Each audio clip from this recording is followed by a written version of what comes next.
The film which you are about to see is an account of an area of Texas known as Quick Hill, the filming location for the legendary Texas Chainsaw Massacre. This is not a documentary on the making of the film. Rather, it is a story of a once rural landscape which is slowly succumbing to commercial development. For one filmmaker, his duty was to document the remains of Quick Hill, along with the various other film locations before they are gone forever. This documentary also features evidence of the cultural impact of the film, and how its title alone still evokes fear and wonder. The filmmaker's 5-year mission would lead to a bittersweet saga of a disappearing piece of history. A final look. Return to Quick Hill. The Texas Chainsaw Experience.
Fans of the Texas Chainsaw Massacre can breathe a sigh of relief at the newly restored house that was made famous by the film.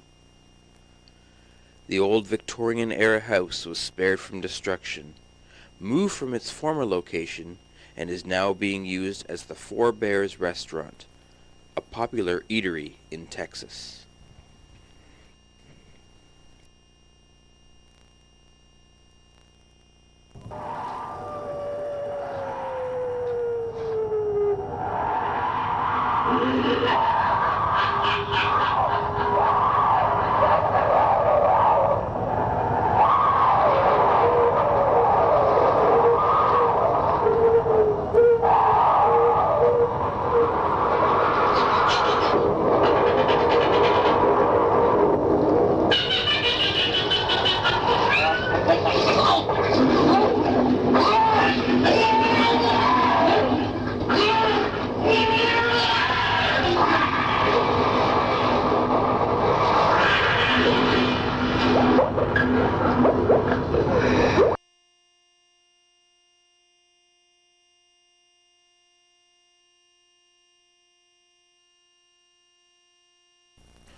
Though the house is a far more inviting sight than it was in 1973, the current owner still couldn't resist this not-too-subtle tribute to the film that made it popular.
Though it has been totally renovated and updated, die-hard Chainsaw fans can still recognize various areas of the house and where they appeared in the film.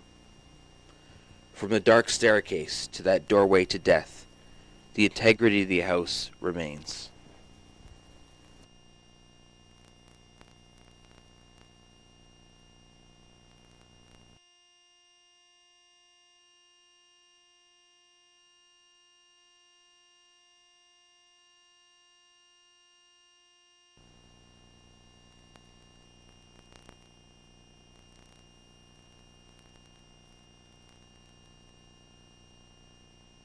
How's it going? I'm the freak with the camera.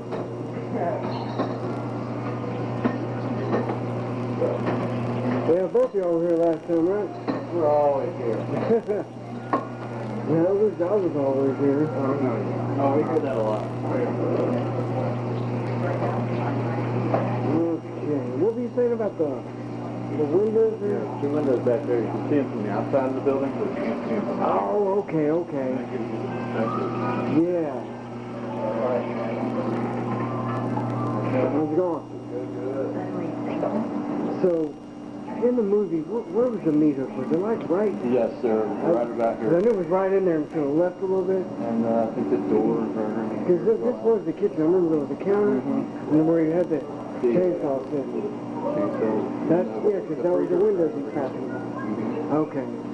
That's, when the freezer was right there? The freezer was over there, the counter was right along there. And the door to go outside was right where that window dropped out. So, this wasn't the door that they came through? That was the bolt. No, big this door. one right here? Yeah. Where you took Oh, I thought it was that. I thought it was that one straight ahead. This whole part of the house wasn't here. It was just like a porch or something. Oh, was it? Yeah, it used to cut off back to the door. So this is the door that he swung. Right in front of it. Okay, okay. And this, in the letter in the movie, you see straight down to the very front room. Yeah. That was that door right there. Okay. I'm like, when you freak about the movie, I'm like, I guess because it's all different. Yeah. It's changed. And I'm like, Watched it. I'm gonna watch it, you know, again for about the 100th time. Because meat hook was about right there.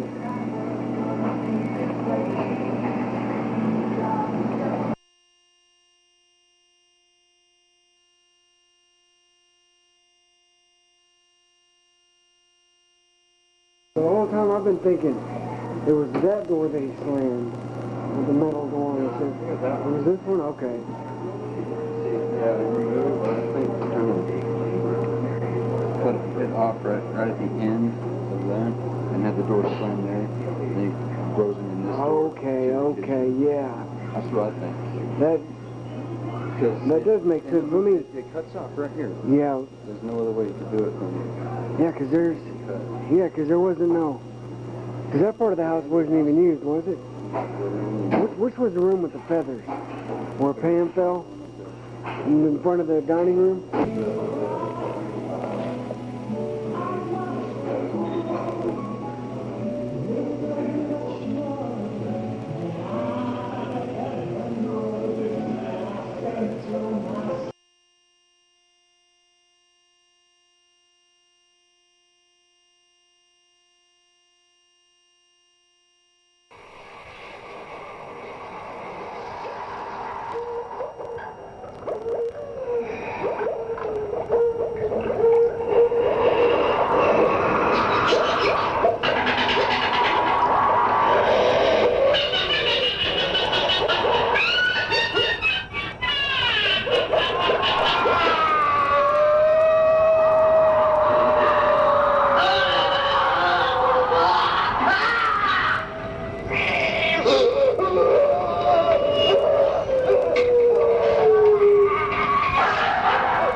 Ironically, one film location that looks exactly as it did back when the film was made is the Baghdad Cemetery, the graveyard used in the opening shots of the film.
The greatest evidence of the cemetery being used from the film is this gravestone.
This is the famous gas station seen in the film. Unlike many of the other locations, the gas station looks pretty much like it did back in 1973. In fact, as late as the year 2000, they still had gas pumps with an eerie warning to motorists saying, "Sorry, no gas."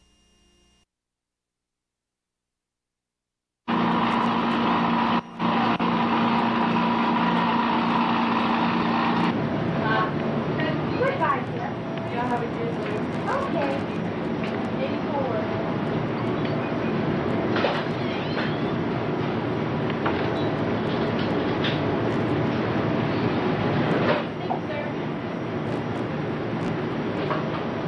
Hey, y'all don't have any meat hooks here, do you? No, I don't think so. No meat hooks? No. Oh, okay. The trash things are. Yeah? This is to be open. Not a minute too. Much head Okay, and that's the door there, or this one? Ah, okay. He pulled his truck in right about here. Yeah, And that's where he took off. He did a little U-turn. He went back over there. yeah. See, in the movie, it made it look like all the stuff was so close together. That slab and everything right there is the actual slab. Up there in that hole up there, they used to have that sign up there. Yeah, the sign's down the road at the museum. She told me that as soon as I left here, I went That's the there. actual pole, too. Oh, is it? The telephone pole? Yep. Cool. I gotta get my bug in there, too.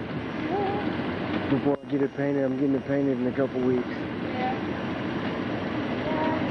I just think that's such a trip, because I was going to fill my car up here just to say I did it. Now I saw that sorry no gas, I was thinking, oh man, deja vu. Freaky, huh? Yeah. Behind all these, behind like the wall and stuff, there'd be these little Coca-Cola signs over there, that fan, that blue fan up top there. Oh yeah. We found those behind the wall, so they use those for insulation. Oh wow. So it's still all in here. We just had to kick that out, put a fan or something back in that one right there. We found some. They use the Coke signs for insulation? Yeah, they're all in the wall. I'm serious, that's my dad. So we busted out on the wall? We busted What that about out. that? We busted that hole out there, and there was some behind there. And I don't know if they found any there, but I know there was some there. Copy, and we'll show it to everybody in the store. What's your name? Luana. Luana? Marijuana. And yours? I'm Shay, Ryan, Lance Ryan's dog. Say the name. Whatever.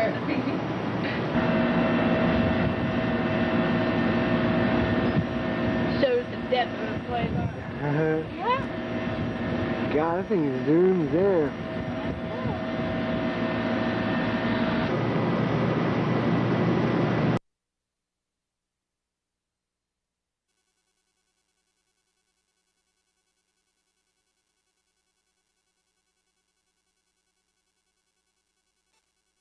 We now fast forward to the year 2005. The gas station has been changed significantly. The gas pumps are no longer there, and the place has been renamed Bilbo's Texas Landmark.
I think it was Leatherface chased her from right here, all the way right in front of the building. Yeah, and then he stood there when she went inside. And he's And like the throwing old guy settled her down and then beat the shit out of her with a broom. So, yeah, and Leatherface was like throwing his little temper tantrum. yeah.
Though the infamous house has seen new life as a restaurant, and other chainsaw locations have survived, what became of the area where the majority of the film was shot?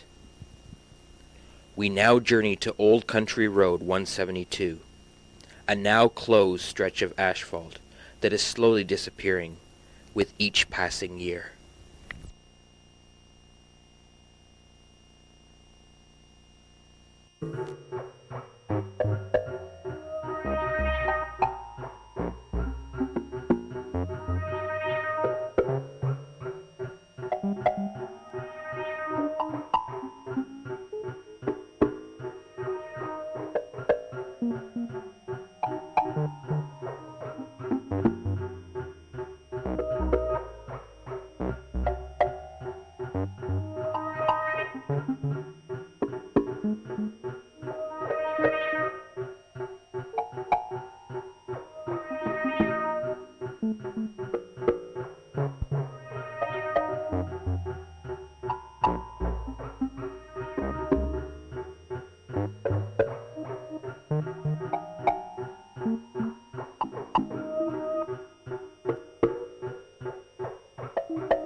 Back in the 1970s, this road was frequently used by cars, trucks, and even 18-wheelers.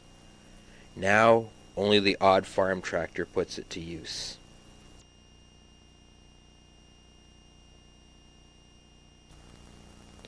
All that remains of this side of the road is an entrance leading to nowhere. The remaining stretch is covered with grass.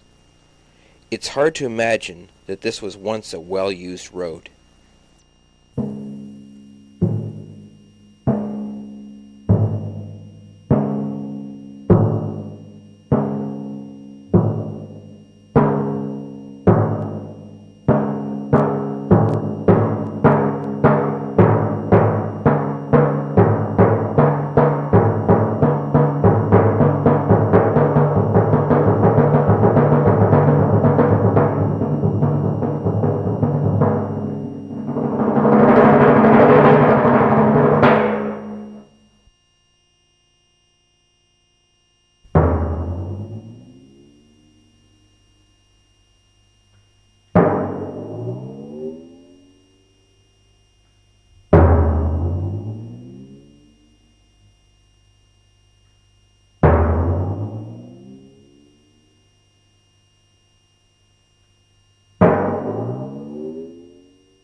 The land is slowly returning to its natural state, its driveways now barely visible. The once busy road crumbling, while the new freeway bustles in the background.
The family house seen in the film has long since vanished. Today, only the old plumbing gives evidence that there was anything on this site. The yellow daisies, so evident in the film, still grow wild as they did back in '73, though the encroaching highway is slowly replacing this green space with concrete. Okay, right here used to be the house. Now look at those damn apartments. Such a shame.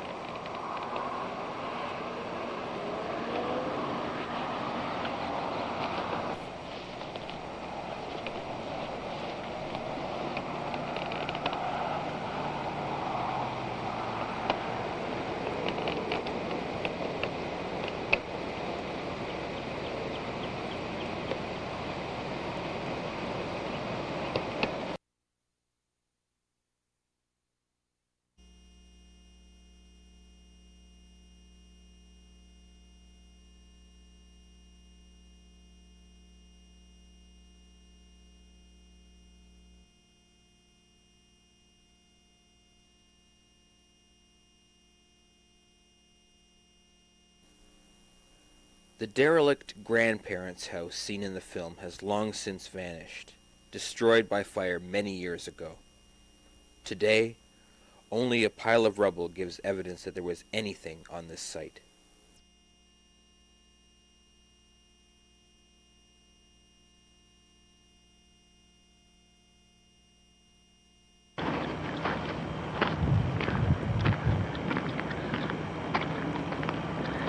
See how close the houses were together?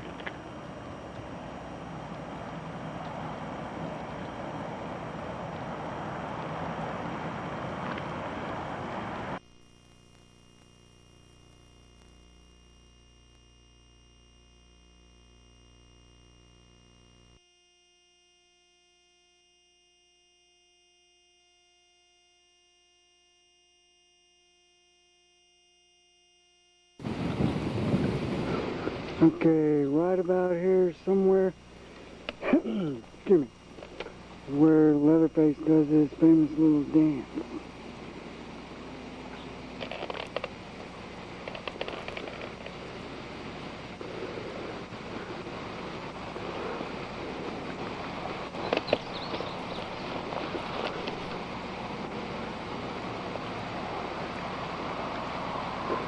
I doubt it was up there because of the trees.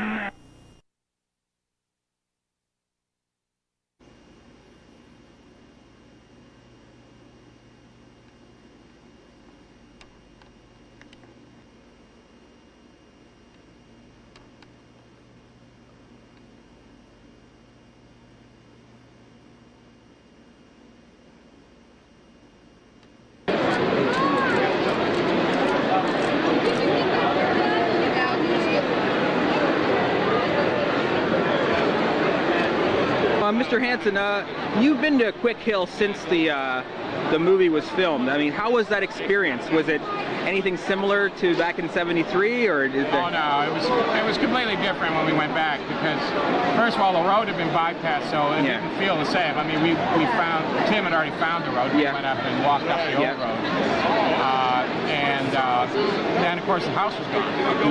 So it felt very different from when. I mean, it was familiar. I walked around, of course, I remembered all of that. It was all there, except the house. But it just seemed so different, and of course, very quiet and not crazy like when we were filming. And how about the actual house? I know you've been there too. How was that? That's great. I really enjoyed it. It looks beautiful now, doesn't it? As a restaurant. And I understand you grabbed some like rocks and stuff from the area, and you're now currently selling on your website.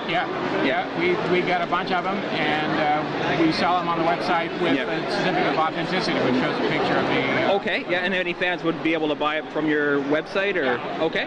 And how about some of your recent movies, like Last Victim? Is that going to be released on video, or? Oh, Next Victim. Yeah, I guess. I don't know what the situation is because I'm not involved. Because I'm actually friends with some of the guys I've talked to, and they say, it's kind of up in the air and stuff. And how was that experience working there? That was fun. Actually, I really enjoyed that film because it was a comedy. My part was comedy, and that was really new. And how about Chainsaw Sally? I know she's quite the girl. Yeah, that was great. Okay, thanks a lot, Mr. Hansen. Thank you.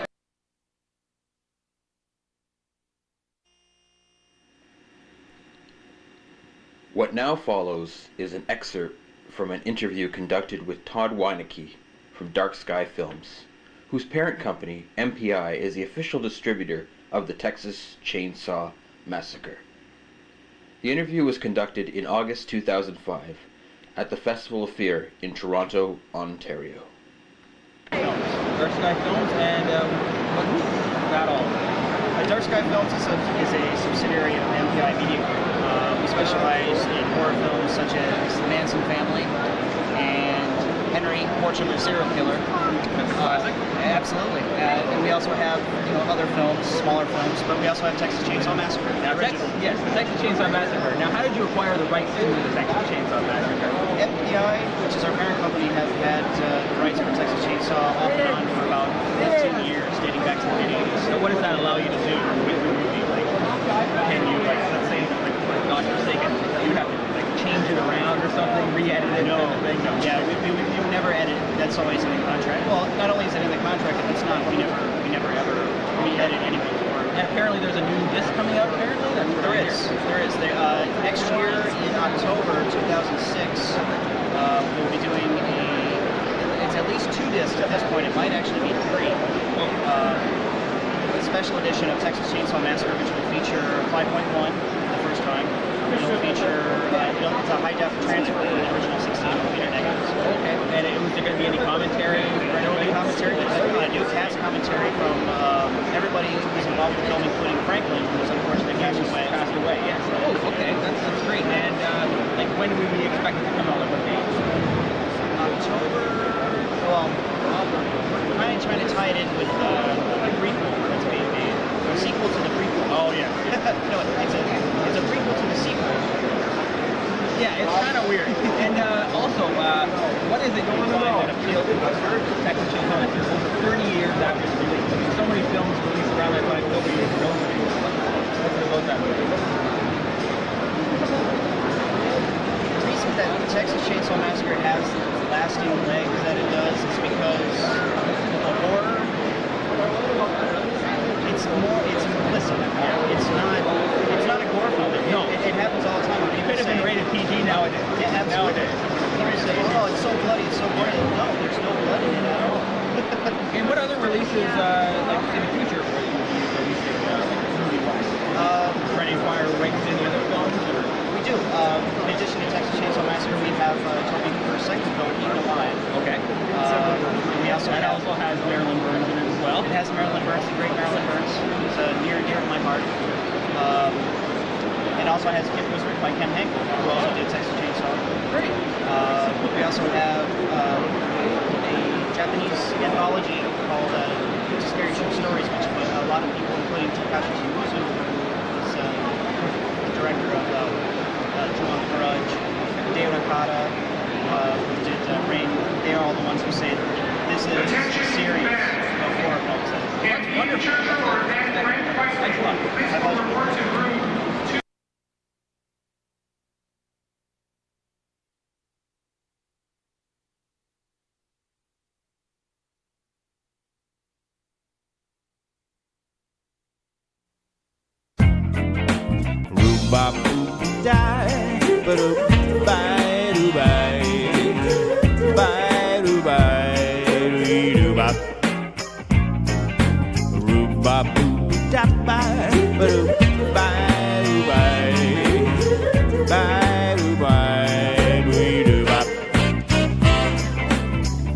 They jiggle and they sway as they strut along the way. Watching's most enough to make you high.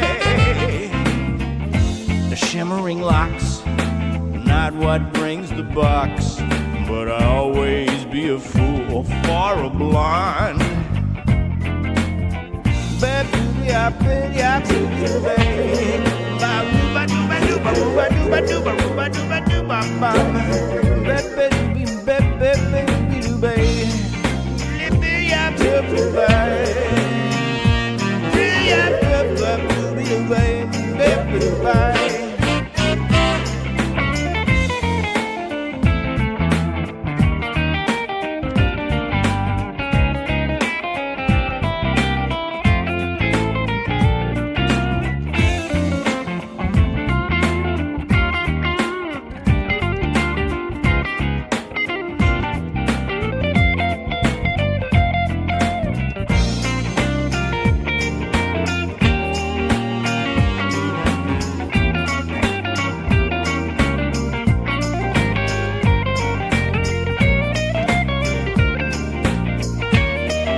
Yes, I spend most every day in a sidewalk cafe, drinking coffee, watching women walking by. The color of their hair, most definitely not the reason that I stare, but I'll always be a fool for a blonde.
back in 1972, 73. My grandfather said he could count the cars all day on this road on 2 hands. And look at this now.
every day in a sidewalk cafe, drinking coffee, watching women walking by. The color of their hair, not the reason that I stare, but I always was a fool for a blonde. Roo-ba-boo-die, ba-doo-bye, doo-bye, bye, doo-bye, doo-doo-bop. Roo-ba-boo-da-bye, ba-doo-bye, doo-bye, bye, doo-bye, doo-doo-bop. They jiggle and they sway as they strut along the way. Watching's most enough to make you high. The shimmering locks, not what brings the bucks, but I'll always be a fool for a blonde.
Yes, I spend most every day in a sidewalk cafe, drinking coffee, watching women walking by. The color of their hair, most definitely not the reason that I stare, but I'll always be a fool for a blonde.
In 1986, a belated sequel to the Texas Chainsaw Massacre was released by director Tobe Hooper.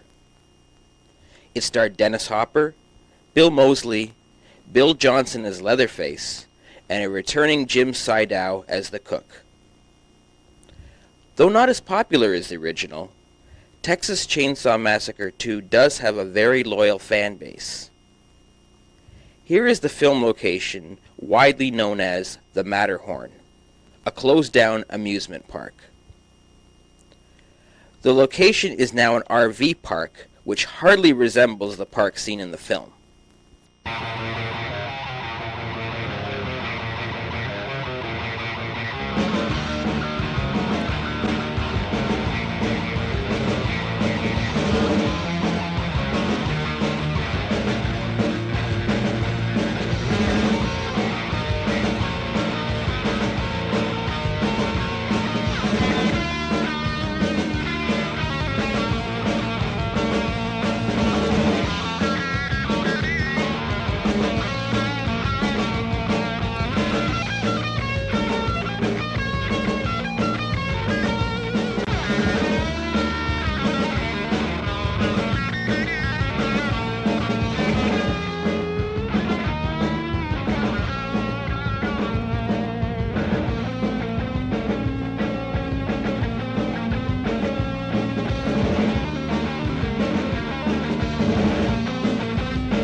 Yeah? Yeah, that was in the movie. See it over here? That right there? With that green light. That was in that movie Texas Chainsaw Massacre too.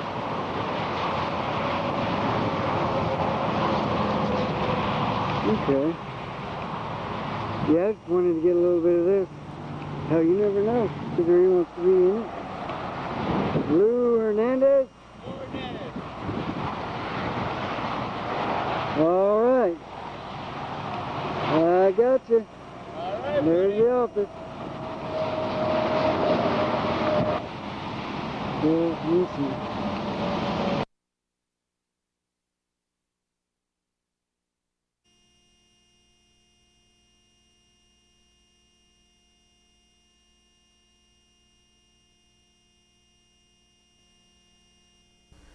Is this the actual barn scene in the film? The people who currently own the former family house claim that this barn, which sits on the same property, is in fact the same barn in the original Texas Chainsaw Massacre. This is a theory which has yet to be proven. The current owners of the house were not the same people who moved the house from its former location on Quick Hill. For the record, the current owners believe that this was the actual barn scene in the movie. But what do the facts say? Though it's not impossible, it is doubtful that the owners would bother to move such an object, taking that building a new barn would be more cost-effective. Another argument would be that the barn looks too new, especially since the barn looked years old even back in 1973 when the film was shot. After 30 more years, what would it look like today? Still, there is a reasonable cause for belief that this was in fact the barn scene in the film. Judge for yourself.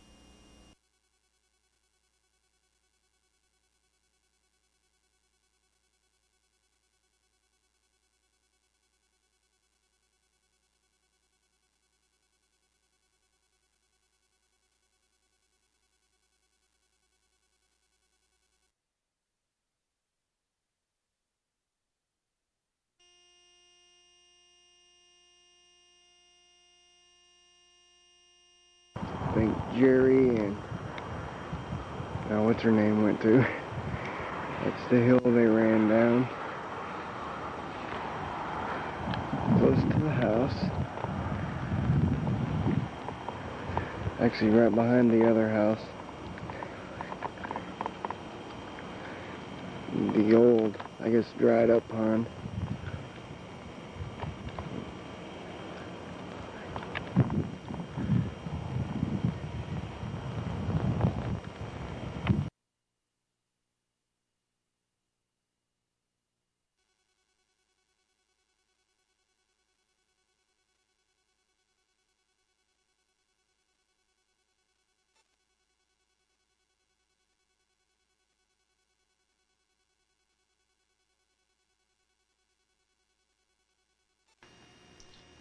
Hi there, I'm Jason Stewart.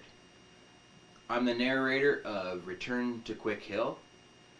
I also help director Robert Inman with the editing and the writing and producing, and I also did some second unit directing in the film. But I'm not here to talk to you as a filmmaker or even as an actor. I'm here to talk to you as a fan of the Texas Chainsaw Massacre and, of course, movies in general. I've had the opportunity over the years to not only watch literally thousands of movies, I've also had the opportunity to meet the cast and crew, writers, directors, and actors from many of the movies. Of course, particularly the horror genre, because I find that the horror genre, they're a lot more receptive to their fans as opposed to the A-list stars. And thanks to the internet, I've also interviewed many of these people and got, of course, this is just a few autographs here. But, of course, nothing is a substitute for actually meeting one of these people in person. And when I had the opportunity to meet Gunnar Hansen, of course, I wasn't going to pass up on this. Not only because I wanted to meet him and, you know, get his autograph, I also wanted to possibly interview him. Meeting him was no problem, but getting an interview, well, you know, it wasn't as easy as I thought it would be. There was a lot of security around, and they really didn't want me to linger around there. They just wanted me to quickly shake his hand, get an autograph, and leave. But, you know, I wasn't going to go, you know, that easily. So Gunnar told me to come back when it wasn't so busy, and the interview happened like that. And it, as you've seen in the film, it made it there, but also, we also shot on video my actual meeting of Gunnar Hansen as it happened, right on that day, right that time, nothing edited out. So, without further ado, here is the actual meeting of Jason Stewart meets Gunnar Hansen. Okay, this is the horror convention in Toronto. We're just making our way in here. Seems like we got a whole crowd of our friends over here. I know, it's like you think they would know. You would know. So you signed to you? Yeah, that'd be great. Oh, wicked. That's awesome. And you got that still? Because I got the lock here.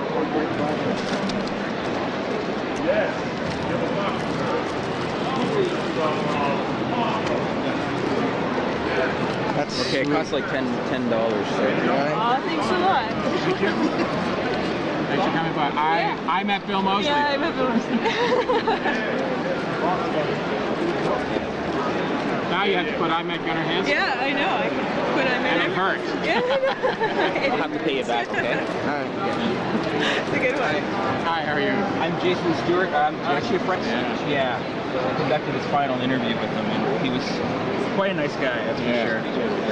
Yeah, and actually the guy you met, if I can find him somewhere here, I also interviewed Roger Bartlett. I don't know if you can see him, but there's you there, choking him. His name's Robert Inman. He's from Texas, actually. Oh, yeah. I don't know if you met him, but he lived right across there, his grandparents lived right across there. And, yeah, I know the name, so I must have met him. Yeah. So I just got a couple items to sign.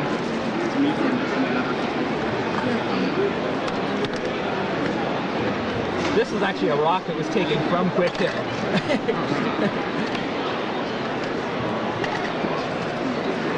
We can maybe just write Leatherface on there too. That would be great.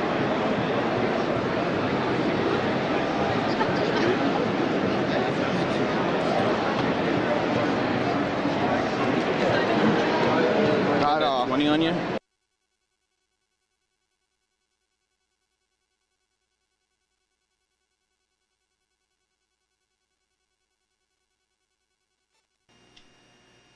On narrating the video, I wanted to try to do my best John Larroquette imitation.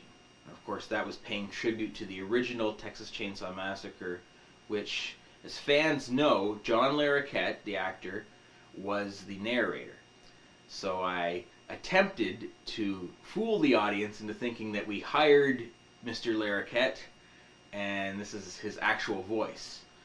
Well, you know, if fans can't gather that from it, at least they can see, you know, maybe appreciate my vocal range, and maybe that might lead to some more voiceover work, you know, hint, hint. So that was what I was trying to accomplish, and by narrating the program, I didn't want to do so much talking through it. I wanted the film to speak for itself, but I wanted to kind of, you know, guide the audience with each chapter and with each place that we were taking them to in the film. So that was what I wanted to accomplish.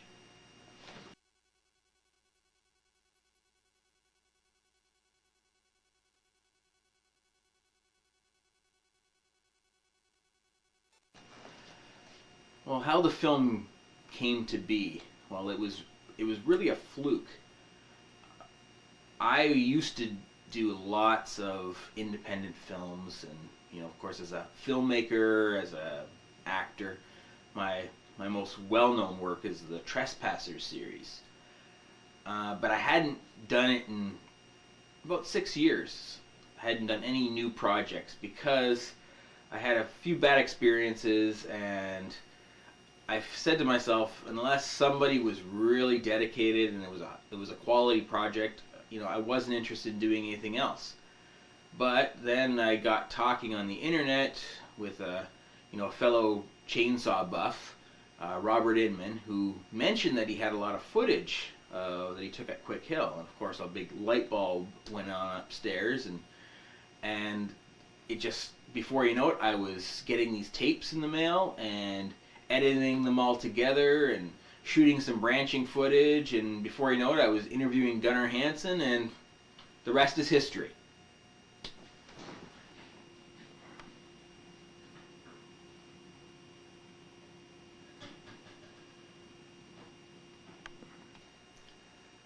Preserving Quick Hill.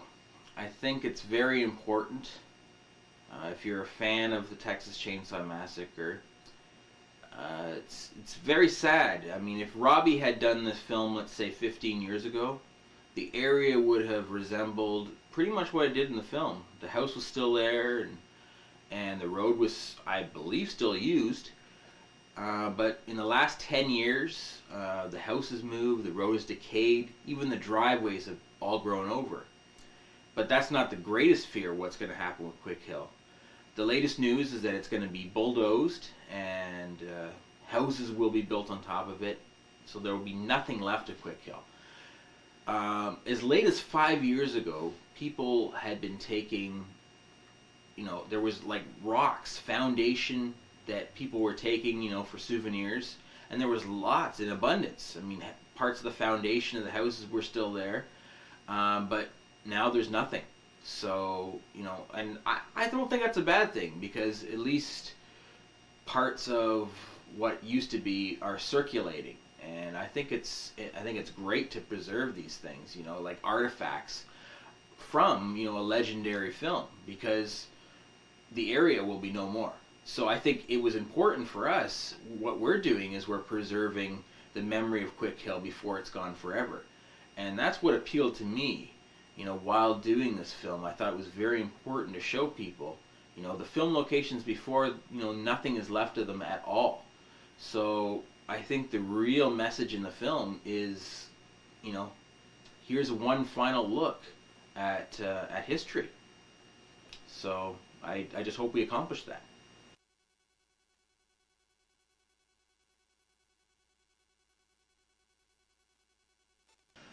One final note is, we were talking about earlier, was the artifacts, that are being taken from Quick Hill. Well, the reason, and one reason why I'm not against it, is because right here I have a number of artifacts that I've carefully placed in this box and named and numbered, and I have it myself. So, actual things that were seen in the movie somewhat are right in my hands right now, and we'll have a closer look at those. Now here's a look at some of the merchandise I got. Of course, Robbie retrieved it from Quick Hill. Right here, the biggest piece here is an actual foundation stone from the family house, and as you can see, it's signed by Gunnar Hansen. I had him sign it at the show where I interviewed him, so that's the most valuable piece, I find. Right down here is a piece of the fence post from where the Franklin house used to stand. It can be seen in the film, so that actual post that's seen in the film, this is an actual piece of it.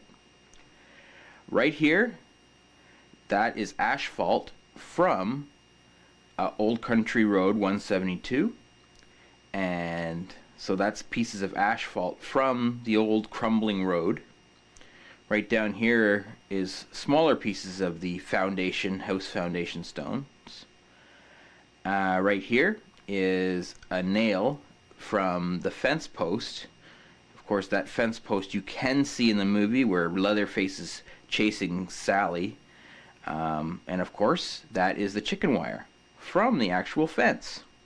So to many people, these artifacts here are just pieces of stones and old nail, rusty fence, chicken wire, and a little piece of wood there. But to avid TCM fans, it's history.